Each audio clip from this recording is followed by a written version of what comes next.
వాతావరణ పరిస్థితుల ప్రభావం వల్ల ఏపీ రాష్ట్ర ప్రభుత్వం ఖరీఫ్ 2026 సంవత్సరాలకు సంబంధించి పంటల బీమా పథకం ప్రీమియం ఈ నెల 31 వరకు పొడిగించడం జరిగిందని అద్దంకి వ్యవసాయ సంచాలకులు వెంకటకృష్ణ మీడియాకు వివరాలు వెల్లడించారు.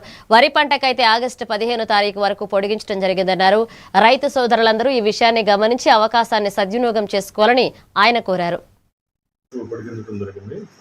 మరి ఎకరానికి వరి అయితే 860 రూపాయలు, కంది 430 రూపాయలు, సజ్జ 156 రూపాయలు, మిరప 4500 రూపాయలు, మినుము 205 రూపాయలు, నువ్వులు 180 రూపాయలు చెల్లించాలి. అలానే వాతావరణ ఆధారిత బీమా పథకం కింద పత్తి పంట కూడా మనకి బీమా కింద ఇవ్వడం జరిగింది. మన ప్రకాశం జిల్లా వాళ్ళు 2100 ఎకరానికి బీమా ప్రీమియం చెల్లించాలి. రైతు వాటా కింద ప్రీమియం చెల్లించాల్సి ఉంటుంది. ఇప్పుడు ప్రస్తుతం వాతావరణ పరిస్థితుల దృష్ట్యా జూలై 31 వరకు పొడిగించడం జరిగింది. అలానే వరి ఆగస్టు 15 వరకు పొడిగించడం జరిగింది.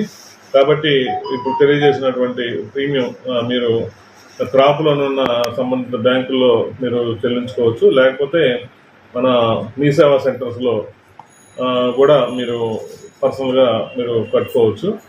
ఇది తప్పనిసరిగా మీరు రైతు సోదరులు పంట సాగు చేసిన ప్రతి ఒక్కరు కూడా మీరు చెల్లించుకోవాల్సిందిగా కోరుతున్నాను. పంటకు వేయకపోయినా కూడా మీరు ముందుగానే తర్వాత వేసే పని అయితే ముందుగానే చెల్లించవచ్చు. తర్వాత మళ్ళీ మేము తప్పనిసరిగా ఈ క్రాప్ చేస్తాం కాబట్టి అదే పంట మనం సాగు చేసి ఉండాలి. అప్పుడే ఇదన్నీ వ్యాలిడిటీ అవుతుంది. కాబట్టి రైతు సోదరులందరూ కూడా గమనించి ఇప్పుడు ప్రస్తుతం పంట సాగు చేయకపోయినా మీరు ప్రీమియం కట్టుకోవచ్చు. తర్వాత తప్పనిసరిగా మేము